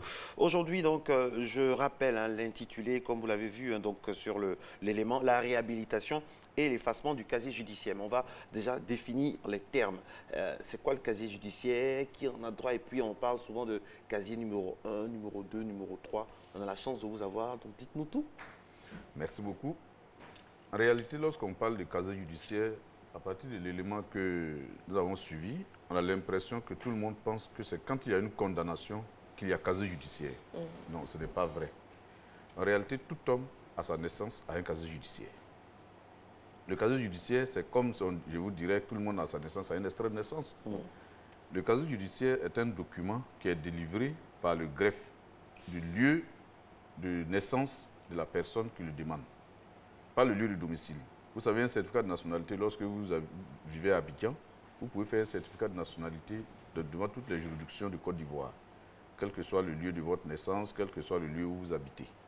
Mais pour le casier judiciaire, c'est seulement au lieu de votre naissance. Parce que c'est un document qui est habilité, du moins c'est un document dont le but est de recevoir toutes les condamnations qui ont été prononcées contre la personne concernée. Nous avons le bulletin numéro 1 du casier judiciaire qui doit recevoir toutes ces condamnations. Le bulletin numéro 2 qui est délivré souvent aux administrations publiques, aux préfets, et ainsi de suite, ou bien à ceux qui sont appelés sous les drapeaux. Et il y a le casier judiciaire numéro 3. En général, lorsque vous demandez un casier judiciaire, c'est le casier judiciaire numéro 3 qu'on vous délivre. Et ce casier judiciaire, lorsqu'il est vierge, on trace un trait en diagonale pour montrer qu'il n'y a pas de condamnation. Ceux qui font souvent, qui passent les concours, lorsqu'ils regardent les casiers judiciaires, ils verront dessus peine prononcée, date de prononciation de la peine, lieu d'exécution, ainsi de suite. Et très souvent, on barre pour dire que votre casier judiciaire est vierge. Donc, pour tout dire, tout homme a un casier judiciaire. Il peut être vierge ou pas. Voilà la seule différence. Et quand il y a une condamnation, oui, qu'est-ce qui se passe après pour le condamné? Est-ce qu'il y a possibilité pour lui d'être réhabilité ou est-ce que le casier a possibilité d'être effacé? Oui, bien sûr. Il y a la possibilité d'être... Les peines qui sont contenues dans un casier judiciaire peuvent être effacées après réhabilitation. Okay. En réalité, bon nombre de personnes ne savent pas cela. Sinon, la personne condamnée n'est pas définitivement mauvaise, comme on le dit. Imaginez-vous une personne condamnée à qui on colle une faute pour l'éternité. Non, peut-être qu'il y a eu une condamnation par erreur. Peut-être qu'il y a eu une condamnation pour des faits qui sont à un moment donné de sa vie, qui a pu poser des actes, mais la personne n'est pas définitivement condamnée.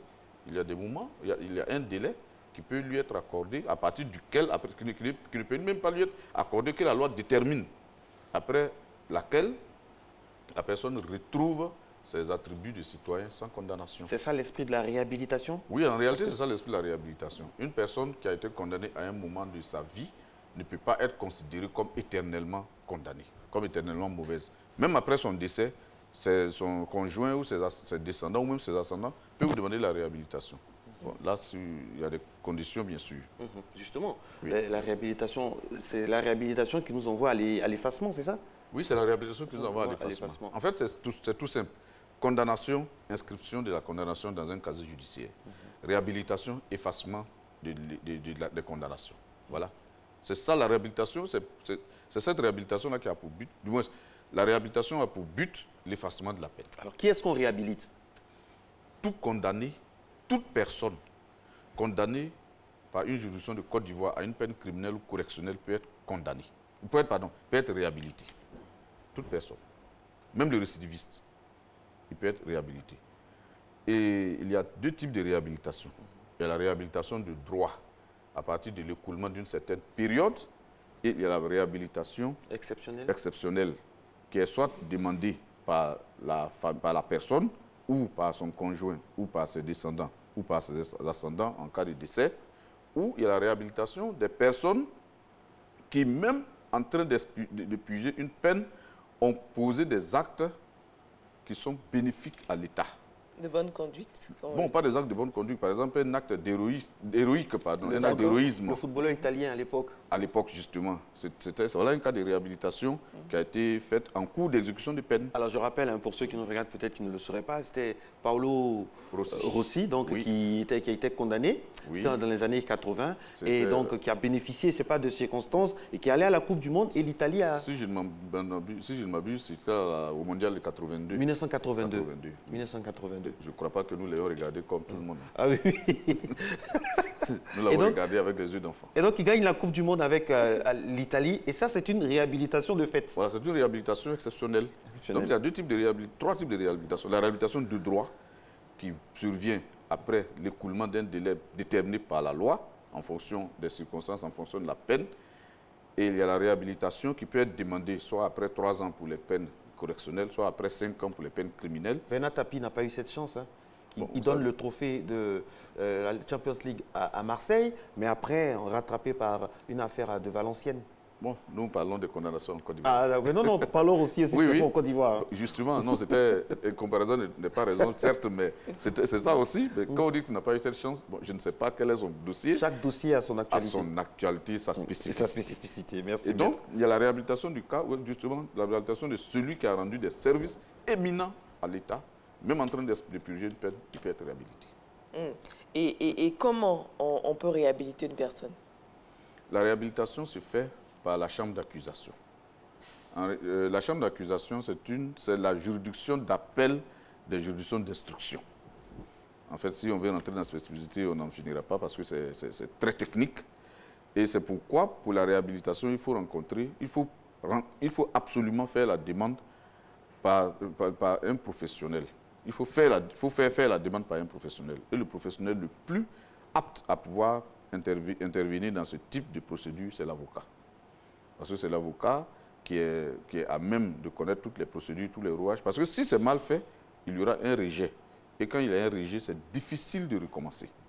Ou bien s'il y a un rejet dans le cadre de la réhabilitation pour celui qui a rendu des services éminents à l'État de Côte d'Ivoire, en ce moment, on fait devant la Cour suprême pour dire qu'en principe, la personne devait être réhabilitée parce que c'est elle qui a fait remporter la première Coupe du Monde dans la Côte d'Ivoire, ou bien c'est elle qui a empêché qu'une météorite qui se dirigeait tout droit sur Abidjan soit déviée, ou bien c'est elle qui a empêché que... En tout cas, tout ce qui constitue un service éminent à l'État de Côte d'Ivoire. Et en ce moment, s'il y a refus, la réhabilitation, la demande est portée, la décision de refus est portée devant la Cour suprême. Donc vous voyez que ce n'est pas tout le monde qui a la technicité nécessaire pour pouvoir faire ces demandes et pour pouvoir faire ces voies de recours. Est-ce que les victimes, dans ce cas-là, peuvent porter plainte pour, voilà, par exemple, quelqu'un qui a tué une mère de famille et qui, un jour, par un concours de circonstances, pose un acte héroïque et qui est, voilà, quoi, qui est réhabilité? Non, c'est la loi qui permet la réhabilitation. Ce n'est pas la personne elle-même qui se décide, c'est la loi qui permet. Est-ce qu'il peut y avoir des poursuites par ailleurs? Non, de la part de la famille, par exemple, de la victime? Non, on ne peut pas accuser l'État d'appliquer ses lois. Celui qui obéit à la loi ne peut pas être poursuivi pour avoir obéi à la loi. Donc voilà, donc les victimes ne peuvent pas en ce moment-là porter plainte. Mais vous voyez que c'est tellement précis, tellement spécifique que ça m'étonnerait que ces services éminents courent les rues. Donc c'est pourquoi la personne qui est condamnée dans ce genre de circonstances, naturellement, elle sera obligée d'attendre la réhabilitation légale, qui est très longue. Parce que les délais sont spécifiques, sont très techniques. Ah ouais? C'est très long. Oui, bien sûr. Pour les peines criminelles, il faut attendre au moins 15 ans pour être réhabilité. Donc après 15 ans, quand même, si vous avez la rancune ténacre jusqu'à 15 ans, vous n'êtes pas l'âne du pape quand même. Alors, il y a quelqu'un qui m'a posé un problème que je dois vous soumettre là. La personne veut être chauffeur oui. Pour particulier, mais la personne a un casier judiciaire chargé pour excès de vitesse. Oui. Comment la personne peut effacer ce casier-là pour postuler? Bon, la personne peut demander, ça dépend de quand la condamnation a eu lieu. C'est une condamnation correctionnelle. Bon, après 3 ans, elle peut demander la réhabilitation. Après 3 ans.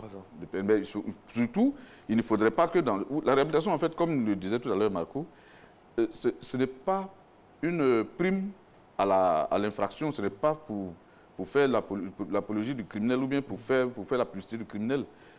Les conditions pour être réhabilité sont tellement compliquées que la personne qui est réhabilitée le mérite vraiment.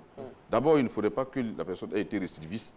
Parce qu'entre-temps, si depuis la date de la condamnation jusqu'à ce que la personne il y a eu une condamnation dans l'intervalle, elle ne peut pas demander cette réhabilitation. Ou bien si elle est poursuivie pour des faits, pour une peine plus grave, on ne peut pas être poursuivi et en train d'être jugé et demander votre réhabilitation.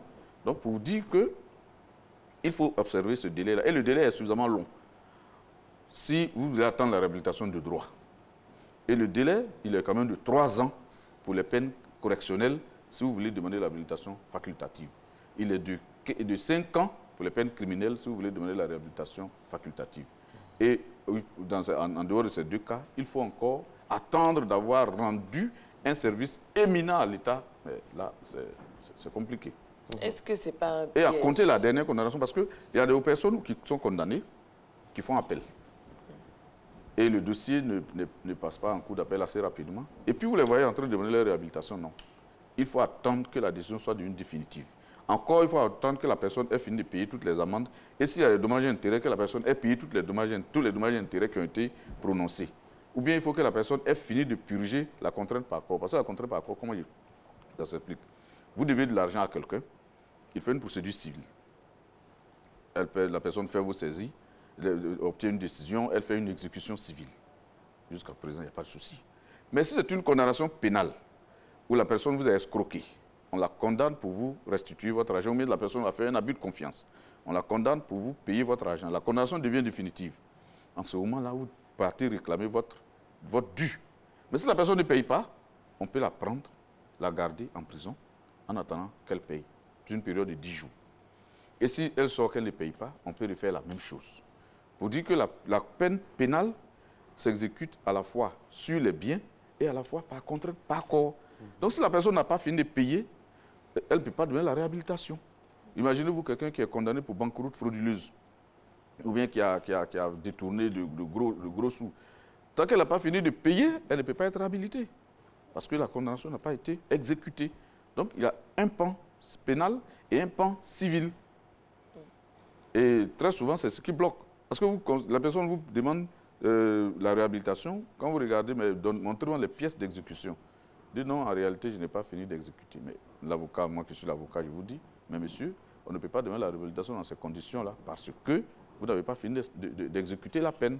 Elle n'est pas encore définitivement faite. Ou bien, la personne vient vous voir, vous dit non, elle veut être réhabilitée. Vous regardez, elle a fait appel. Mais moi, maître Koné, qui suis avocat, vous me demandez de faire une procédure alors que les conditions préalables ne sont pas réunies. Mais j'expose votre demande à un rejet. Donc, dans ces conditions, c'est pourquoi il faut rencontrer des personnes spécialisées en la matière et les personnes les plus aptes à comprendre et à expliquer, à faire ces processus, ce sont les avocats. Alors là, on a parlé en long et large de la réhabilitation et ça va nous conduire tout droit vers l'effacement. Oui. Alors, l'effacement, quand ça arrive, c'est la dernière étape. Oui. Quelles sont ses spécificités? Non, la personne, lorsque une décision de réhabilitation, un arrêt de réhabilitation est rendu, en ce moment, cet arrêt-là est signifié aux juridictions qui ont rendu la décision. C'est-à-dire que l'arrêt est porté à la connaissance des juridictions qui ont rendu les décisions. Et comme le mariage, comme le divorce sont inscrits en marge des extraits des actes de naissance, la réhabilitation, la décision, les mentions de la réhabilitation est portée en marge de toutes les décisions qui ont été rendues. Et en ce moment, une demande est faite, naturellement, la décision est signifiée, est portée à la connaissance du greffier du lieu de naissance de la personne qui a été réhabilitée. Et le lendemain même, elle peut venir obtenir un casier judiciaire qui redevient automatiquement vierge. Parce que la réhabilitation a été obtenue. Est-ce que ce n'est pas une façon de décourager les ex-prisonniers parce que la procédure est très, très longue, alors qu'à la sortie de prison, on nous parle de réinsertion? Non, la réinsertion n'est pas à être confondue avec la réhabilitation. Ce n'est pas un...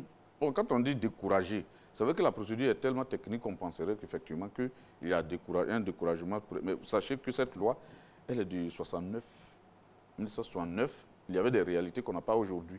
La question que vous posez est tellement pertinente, le problème que vous posez est tellement pertinent, qu'il est nécessaire que la loi soit révisée. Parce qu'on se rend compte que le monde, nous sommes devenus trop nombreux, les procédures sont devenues nombreuses, et les erreurs judiciaires sont nombreuses, les actes criminels et correctionnels, délictuels sont devenus nombreux, et il y a des moments où des personnes qui se sont retrouvées à un mauvais moment, au mauvais endroit, sont condamnées alors qu'elles ne sont pas foncièrement mauvaises, il faut leur donner la possibilité d'être réhabilitées assez rapidement. Effectivement, la loi mérite une révision. Mais de l'autre côté aussi, aujourd'hui, on a beaucoup plus d'éléments, on a des tests d'ADN pour... Justement. Donc, voilà, ça peut aider aussi. Oui, ça peut aider aussi. Ça peut aider. On a beaucoup plus de moyens qu'en 1969. Justement, mais le problème, c'est que chez nous, là, c'est une plaie de notre système. Nous, Côte d'Ivoire? Non, Côte d'Ivoire, oui. L'Afrique en général. Oui, parce que souvent, il y a des procédures qui finissent. Et les faits pour lesquels on condamne une personne continuent après. Mais personne n'a... Imaginez-vous quelqu'un qu'on a condamné pour un vol en série. Et après sa condamnation, les vols en série continuent, dans les mêmes circonstances. Mais lorsqu'on frappe le vrai voleur, il est rare qu'on revienne rouvrir le dossier de l'ancien. Justement. C'est-à-dire qu'il faut quelqu'un... Mais bien sûr. Ou bien, un fait se présente, dans d'autres pays, on l'a vu, lorsque une personne, le procès Omar Mathieu, on en a parlé la dernière fois. Lorsque un procès retentissant se fait, après on fait une émission télévisée où personne, il y a des appels à témoins. Mais on n'entend pas ça chez nous. Une fois qu'on a trouvé le coupable, on dit, bon, écoutez, la société est en paix, on a trouvé le coupable. Mais parfois, est-ce que c'est le vrai coupable? Et très souvent, le vrai coupable, après, pour des faits qui n'ont rien à voir avec ce qui s'est passé, avoue. Mais est-ce qu'il y a une procédure qui est entreprise pour blanchir celui qui a été condamné par erreur? En général, non. Ou bien on le fait libérer, et puis bon, c'est fini, on s'assoit, c'est terminé. Non, il faut le faire réhabiliter pour montrer qu'il y a eu une erreur. Et j'ai oublié un élément. La grâce aussi permet d'obtenir une réhabilitation. Lorsque la personne est graciée, par exemple, quelqu'un qui est condamné pour une certaine période, avant la fin de la période, elle bénéficie d'une grâce présidentielle. À partir de cet instant-là, la grâce est considérée comme ayant une exécution de peine. C'est vrai, parce que vous dites est tellement vrai. Et ça, c'est dans tous les domaines. Hein. Même au niveau politique, il y a des carrières politiques qui ont été brisées alors qu'il y a eu des non-lieux. Mais quand il y a des non-lieux... Non, quand il y a des non-lieux, il n'y a pas de condamnation. Oui, je sais, parce qu'il n'y a pas eu de condamnation, justement. Mais dans l'imagerie populaire, on se dit que puisqu'on en a parlé, non, la personne est coupable, voilà. Alors qu'après, il faut réhabiliter, ça a brisé beaucoup de carrières politiques. Là, c'est la réhabilitation sociale maintenant. Voilà. Effectivement, sur le plan social, c'est pourquoi le pénal, il faut faire très attention. Et raison pour laquelle, lorsque les personnes s'amusent à faire des procédures fantaisistes contre les uns et les autres, le retour du bâton peut être dangereux parce que lorsque l'action est introduite à la requête d'une personne bien précise, qui prend l'initiative de la procédure par le fait d'une citation directe, lorsque l'autre est blanchi, il peut avoir une dénonciation calomnieuse. Mais juridiquement, la personne peut avoir sa satisfaction d'avoir fait condamner celui qui le poursuit. Mais l'effet que ça fait dans la société, qui efface en ce moment. Ça, c'est vrai. Donc, les enfants, les membres de la famille, tout le monde, c'est pas facile. Il y a la réhabilitation judiciaire, je veux dire juridique ou judiciaire, qui souvent passe inaperçu. Oui. Qui souvent passe inaperçu. Oui. Il y a la réhabilitation, pendant que vous mettez votre micro, et pendant ce temps, il y a la réhabilitation sociale qui devrait également être prise en compte. Je rappelle que vraiment beaucoup de personnes nous ont envoyé des questions, mais bon, on essaiera tout au long de l'observation du développement de Maître Koné, donc de répondre à toutes ces questions. Oui, on aurait pu, par exemple, demander que les décisions de réhabilitation soient publiées aussi, pour dire telle personne qui avait été condamnée pour tel fait. Parce que la personne qui est condamnée demeure définitivement condamnée dans sa vie. Même les journalistes, même parfois nous faisons cette erreur-là. Il y a la présomption d'innocence, on dit oui, l'accusé, alors que le procès n'est pas encore arrivé à son terme, on ne sait pas s'il est coupable ou pas. Là, c'est la rue qui condamne finalement. Voilà. Et il y a un ancien bâtonnier qui a plaidé un dossier assez récent, où la rue avait fini de faire la condamnation. Et ça, il faut attirer l'attention de nos concitoyens, de tout le monde, parce que très souvent, on condamne la personne alors même qu'elle n'a même pas été poursuivie. On dit que la personne est présumée innocente. La présomption d'innocence est inscrite dans notre Constitution. Mais ici, nous, on dit ça directement. On voit déjà des personnes, dès qu'elles sont soupçonnées, ne serait-ce qu'un simple soupçon, on la classe au nom, même pas des poursuivis, au nom des condamnés, au nom des accusés condamnés. Même si la personne a avoué, il faut attendre que le processus judiciaire aille jusqu'à son terme. C'est ça, maître? Bien sûr. Parce que ce n'est pas parce qu'on a vu un monsieur qui a avoué, qui dit c'est lui qui a fait ça à telle ou telle personne, qu'on va dire que c'est l'accusé. Il faut expliquer aussi. Non, bien sûr. Il faut expliquer ça aussi aux gens, aux autres. Ça, c'est une réalité. Et là, c'est tellement malheureux qu'on ne sait pas. Il y a une culture de l'information qu'on doit maintenant pas entretenir seulement parce que c'est lorsqu'elle est là qu'on l'entretient. Il faut commencer maintenant à informer, toujours informer. Et c'est ça notre rôle, c'est pourquoi nous sommes heureusement sur ce plateau. Voilà, donc avec vous, depuis 7 heures, on parle de réhabilitation et effacement de casier judiciaire. En conclusion, qui peut être... Effacement de peine. De peine. Voilà. Ouais. Parce que le casier judiciaire... On a toujours le casier judiciaire. On a toujours le casier judiciaire. Effacement de peine. De la peine qui est sur le casier. La peine peut être effacée. Voilà. Mais le casier judiciaire, lui, demeure. Soit il est vierge au début, il peut être chargé, malheureusement, quelquefois, mais il peut aussi être effacé. Du moins, la peine peut être effacée. Et c'est un document administratif très important. Très important, très important. Très important. Parce qu'on le demande on devait le demander aussi même pour tous les menus actes de la vie. Ça coûte combien pour le faire, soit dit en passant? Bon, là, c'est une petite question piège. Là, c'est une question piège. Vous ne connaissez pas le prix pour l'établissement des casiers judiciaires, c'est un scandale, ça. Vous savez, je le vois tellement tous les jours que je n'y fais pas attention. Non, vous allez au tribunal du plateau, les prix sont affichés. Non, mais vous êtes maître, vous ne connaissez pas le prix. Vous êtes censé conseiller quelqu'un. La dernière fois que j'ai fait un casier judiciaire, c'est 2000. C'est 2000. Ah, vous m'informez. Ah bon? Oui. Moi, le non-initié... Non, vous savez, pour faire un casier judiciaire... Je pense que c'est 2000, hein, c'est 2000. Je parle sous le couvert de ma réalisatrice. Pour faire un casier judiciaire, on n'a pas besoin forcément d'un avocat. Oui, mais au moins, vous pouvez connaître cette information-là quand même. Non, on n'a pas forcément besoin d'un avocat. Vous reconnaissez que vous avez été collé, c'est pas grave. On ne va pas prendre le casier judiciaire par procuration, non. Et on a besoin de quel document pour faire le casier judiciaire? L'extrait de naissance et le régime matrimonial le nombre d'enfants, la profession. Ça se fait en combien de temps? Oh, Magouya. Là, vous touchez un problème, parce qu'il y a des personnes qui font... C'est le lieu aussi, effectivement, merci beaucoup Marco, c'est le lieu d'attirer l'attention de tout le monde. Lorsque vous arrivez devant le tribunal de grâce, pour quelqu'un qui s'est déplacé de chez lui, jusque devant le palais de justice, soit de Plateau ou de Yopougon, qui se sent maintenant subitement apeuré et qui s'empêche, je veux dire, on ne l'empêche pas d'entrer dans le tribunal, tout est adressé aujourd'hui, tout est écrit, pour aller voir la personne qui fait ce qu'elle a cherché. Les intermédiaires, il faut s'en méfier. Franchement. C'est déjà écrit, c'est écrit au tribunal. Les intermédiaires, il faut s'en méfier. Adressez-vous aux professionnels.